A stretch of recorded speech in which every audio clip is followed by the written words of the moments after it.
बिस्मिल्लाहिर्रहमानिर्रहीम। अस्सलाम वालेकुम नाज़रीन, उम्मीद करता हूँ आप तमाम लोग खैरियत से होंगे। इस वीलॉग के अंदर पाकिस्तान तहरीक इंसाफ की ख़वातीन जो कोट लखपत जेल के अंदर बंद हैं उनको कैसे कैसे हैरास किया जा रहा है, एक बहुत बड़ी खौफनाक सी स्टोरी है, वो मैं आपके सामने रखता हूँ इस वीलॉग के अंदर। उस स्टोरी में बड़े ट्विस्ट हैं, ऊपर उतार चढ़ाव भी बहुत सारे आए हैं मुझे स्टोरी के ऊपर काम करते हुए, लेकिन मेरे पास कुछ सबूत अभी भी हैं, ऑडियो रिकॉर्डिंग्स हैं मेरे पास, तो लिहाजा मैं ये स्टोरी पब्लिक कर रहा हूँ। दो के छुपाने वालों ने बहुत कोशिश की कि ये स्टोरी छुपी रहे, पब्लिक ना हो। नाजिया कुलसूम साहिबा जी एक मुलजिमा है, ये कोट लखपत जेल के अंदर बंद है। ये सन है 9 मई के अंदर बंद नहीं है, इनका कोई और जुर्म है, इनको जेल में बंद रखा हुआ है कोट लखपत के अंदर। ठीक है जनाब, चंद दिन पहले की कार्रवाई है। वहाँ की जो खातून जेलर हैं कि जो बहुत ही सख्त जेलर नहीं आई हैं जो, और वो स्पेशली उनका रवैया पाकिस्तान तहरीक इंसाफ की ख़वातीन के साथ बहुत ही रूड, हाश और हर मुमकिन हद तक जिच करने की, सज़ा देने की हर टाइम ताक में रहती हैं नई जेलर साहिबा। ये कोई महीना डेढ़ पहले आई हैं, उससे पहले और जेलर थी वहाँ कोट लखपत की ख़वातीन वाले सेल की। इन्होंने नाजिया कुलसूम साहिबा को इनके सेल से निकलवाया है। सेल से निकलवा कर मुबैना तौर के ऊपर ये ले गई हैं उनको, जहाँ पर पाकिस्तान तहरीक इंसाफ की ख़वातीन के सेल्स थे या ख़वातीन बाहर कहीं पर थीं, तो उनके सामने ले जाकर नाजिया कुलसूम साहिबा के हाथ पीछे बंधवा कर इनको कोड़े मरवाए गए हैं। कोड़े बेल्टें मारी गई हैं, किसी भी तरह तशद्दुद किया गया, लेकिन जब बैक के ऊपर मारा गया तो मेरे पास लफ्ज़ प्रॉपर कोड़े के अलावा मुझे और कोई नहीं मिला। तो नाजिया कुलसूम साहिबा के हाथ पीछे बंधवाए गए हैं। मर्द जो स्टाफ है जेल का, उन्होंने इनको तशद्दुद का निशाना बनाया है, कोई चमड़े की बेल्ट थी या क्या था वो मारा है, और डजन्स में मारा है। लोग तो यहाँ तक जो कुछ बताते हैं वहाँ के, क्योंकि 100 के करीब कोड़ा इनको मारा गया वहाँ पर। अच्छा जी, ये तो था कहानी, यहाँ पर इनको टॉर्चर ये किया जाता है। फिर यही पैगाम भिजवाया गया तहरीक इंसाफ की ख़वातीन को कि यही रवैया तुम्हारे साथ भी हो सकता है, यही सज़ा तुम लोगों को भी दी जा सकती है। यहाँ पर पर्पस क्या है, अचीव क्या करना था, जो मेरी समझ आ सकी, जिसको जिस तरह मैंने इसको डिकोड किया है कि उनको थ्रेटन करना, उनको हैरास करना, या उनको तोड़ने में एक कैटलिस्ट के तौर के ऊपर इस एक्ट को इस्तेमाल किया गया कि ये घबरा कर, हैरास होकर जल्दी से टूट जाए और कहें जी कि भाई किसी भी तरह से हमारी जान छोड़ो, वे जो भी कहते हो हम करने को तैयार हैं, कि जिसके ऊपर भी इल्ज़ाम हमसे लगवाना है हम लगाने को तैयार हैं। अब ये नाजिया कुलसूम साहिबा की स्टोरी यहाँ पर ख़त्म नहीं होती। इनको इस तशद्दुद के बाद, इस जबर के बाद अदालत में पेश किया जाता है। ये अदालत में जज साहब के सामने अपनी कहानी बताती हैं कि मेरे साथ ये तशद्दुद किया गया, मुझे टॉर्चर किया गया। जज साहब ऑर्डर देते हैं कि जनाब फ़ौरन आप इनका मेडिकल करवाइए, टेस्ट करवा कर मुझे रिपोर्ट दीजिए कि इनको किस हद तक तशद्दुद किया गया, क्यों तशद्दुद किया गया। अब उस दिन मेडिकल इनका नहीं करवाया गया। ये कहानी को 72 घंटे से ज़्यादा हो गए, 3-4 दिन पुरानी स्टोरी है, मैं इस पर काफ़ी दिनों से काम कर रहा था, लेकिन ये स्टोरी दबाई क्यों गई है मुझे उसकी कहानी समझ आ गई थी स्टार्ट में। उस दिन जनाब मेडिकल नहीं करवाया गया नाजिया कुलसूम साहिबा का, क्योंकि इन्होंने इतना लेट अस्पताल ले गए कि अस्पताल के अमले ने कह दिया भाई कि अस्पताल तो बंद होने वाला है, सरकारी अस्पताल, तो आज मेडिकल नहीं हो सकता। अच्छा, मेरे पास ये स्टोरी जेल के अंदर से ही आई, मतलब जेल में बहुत सारे दर्द दिल रखने वाला भी स्टाफ होता है, लोग होते हैं इस तरह के, तो मेरे पास ये स्टोरी जेल के अंदर से ही आई। मेरे पास साथ इन्फॉर्मेशन ये आई कि जी तैयब साहब हैं, कोई वकील हैं जो इन खातून के, नाजिया कुलसूम साहब।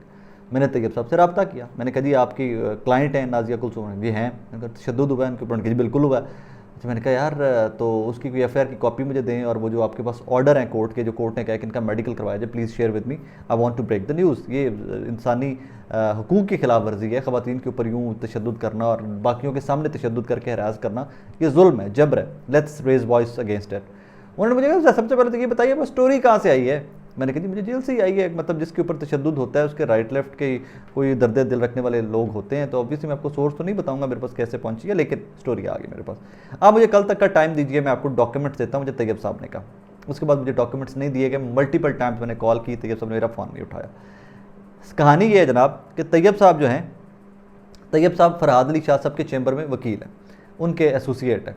फरहाद अली शाह साहब मेरे भाई वो हैं जो कमेटी को हेड कर रहे हैं, प्रोसिक्यूशन कमेटी को। तहरीक इंसाफ के जितने केसेस 9 मई के लगे हुए हैं, उनको जो प्रोसिक्यूशन कमेटी है ऑफिशियली उसका सरबराह जो है फरहाद अली शाह साहब है। अब उनके चैम्बर में काम कर रहे थे। इस केस का जाके मामला जुड़ता था तहरीक इंसाफ की ख़वातीन की हरासमेंट के साथ भी मुबैना तौर के ऊपर, तो इस वजह से इस केस को दबाने की कोशिश की गई। मेरे पास फिर से नंबर कहीं से आया जनाब नाजिया कुलसूम साहिबा जिनको मारा गया, जिनको तशद्दुद का निशाना बनाया गया, इनकी हमशीरा का। मैंने उनसे बल्कि इनके भाई का नंबर आया, मैंने भाई से कांटेक्ट किया, भाई ने मेरा कांटेक्ट करवाया इनकी हमशीरा से। हमशीरा मेरे से बात करके बहुत एक्साइटेड हुई, उन्होंने कहा जी जुल्म है, हमारे तो बहन के ऊपर इतना तशद्दुद किया गया है, फिर दोबारा मारा गया उसको, और उसको मिलने भी नहीं दिया जा रहा हमें जेल के अंदर, तो आप प्लीज़ हमारी आवाज़ उठाइए, हम आपको डॉक्यूमेंट्स भी देते हैं, हम आपको वीडियोज़ भी बना के देते हैं कि हमारी बहन के साथ ये जुल्म क्यों हुआ। मैंने जनाब फिर से उस स्टोरी के ऊपर काम करना स्टार्ट कर दिया। 2 दिन की खामोशी, फिर कंप्लीटली उनकी हमशीरा ने भी मुझे कोई डॉक्यूमेंट नहीं दिया। उसके बाद उन्होंने बिल्कुल, लेकिन मेरे पास सबूत आ चुके थे, उनकी ऑडियोज़ आ चुकी थी, तो इस वजह से मैं ये स्टोरी ब्रेक करने के काबिल हूँ कि मेरे पास सबूत है कि वो खुद कह रही हैं कि उनकी हमशीरा के ऊपर तशद्दुद हुआ है, और फिर वो कोर्ट ऑर्डर भी निकल आएंगे, अब तो मैं आफ्टर दैट।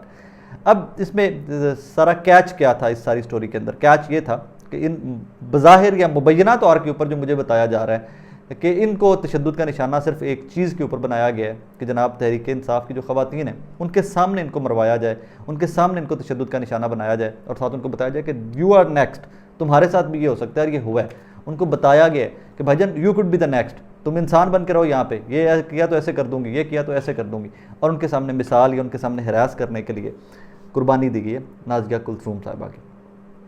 मुझे नहीं पता कि जेल में ये इजाज़त होती है इस तरह तशद्दुद का निशाना बनाने की या नहीं। बहरहाल that is what happened and that is how it happened. बहुत बड़ी स्टोरी थी, और इवन बेहतर होता कि वो फैमिली खुद स्टेप अप करके मुझे बताती, लेकिन वो फैमिली एक बार स्टेप अप की है और उसके बाद वो खामोश हो गए हैं। पता नहीं इनको करवा दिया गया है वकील की जानिब से, या फैमिली खुद डर गई है कि टीवी के ऊपर आ जाएंगे तो क्या हो जाएगा। बहरहाल ये बड़ी कहानी थी एक। अब जी इसमें एक स्टोरी आप सबकी नज़रों से गुजरी है, एक और हमारे निगरान वज़ीर आला अनवारुल्लाह काकड़ साहब बात कर रहे थे जनाब के, लोग मुझे बताते हैं जी लोग पाकिस्तान छोड़ के जा रहे हैं, तो मैंने कहा तो क्या हो गया, क्या हुआ है उसमें आके। अब मैं बताता हूँ क्या हुआ है। वाकई में लोग पाकिस्तान छोड़ के जा रहे हैं तो उसमें कौन सी बड़ी बात है। पाकिस्तान के अंदर हमारी आंखों के सामने जो आईने पाकिस्तान कहता था 90 रोज़ के अंदर इलेक्शन करवाए जाए, असेंबलीज डिजॉल्व हो, KP और पंजाब के अंदर आइन के को पैरों के नीचे रौंद दिया गया है, तो क्या हुआ है। हमने नहीं इलेक्शन करवाए तो क्या हुआ। आगे चलें तो 65 रुपये की बिजली का यूनिट हो गया पूरे पाकिस्तान के हर शहर के अंदर।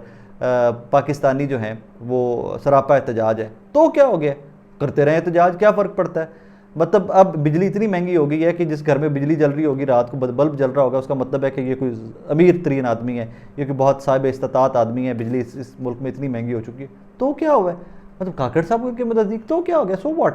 आगे चलिए तो पेट्रोल 290 रुपये हो गया, लोग रिक्शे जला रहे हैं एहतजाज करते हुए, लोग बाइकें जला रहे हैं अपने, लोग रोज़गार छोड़ चुके हैं क्योंकि वो पहुंच नहीं सकते उनकी कारोबार की जगह के ऊपर, जॉब की जगह के ऊपर। तो क्या हुआ है, सिर्फ 290 रुपये का पेट्रोल हुआ है, सो व्हाट, तो क्या हुआ है। डॉलर 315 रुपये से ऊपर जा चुका है। इंटरनेशनल स्टूडेंट जिन्होंने अपनी फीसें जमा करवानी है डॉलर्स में, वो बेचारे डॉलर के पीछे मारे फिर रहे हैं, तो क्या हुआ है। 315 रुपये की तो वह डॉलर कुछ नहीं होता, तो क्या हुआ, सो व्हाट। कारोबारी हजरात जो हैं उनकी LCs जो हैं वो नहीं खुल पा रही हैं, उनके कारोबार बंद पड़े हुए हैं, ठप पड़े हुए हैं। हज़ारों लाखों मुलाजमीन जो हैं वो बेरोज़गार होने की वर्ज पे आकर खड़े हुए हैं, तो क्या हुआ है, क्या फ़र्क पड़ता है। अनवारुल हक काकड़ साहब है ना, केयर टेकर सेटअप है ना हमारा, के जो इसमें पंजाब के अंदर और KP के अंदर केयर टेकर सेटअप आया है, कितने महीनों से चली जा रहा है, तो क्या हुआ है।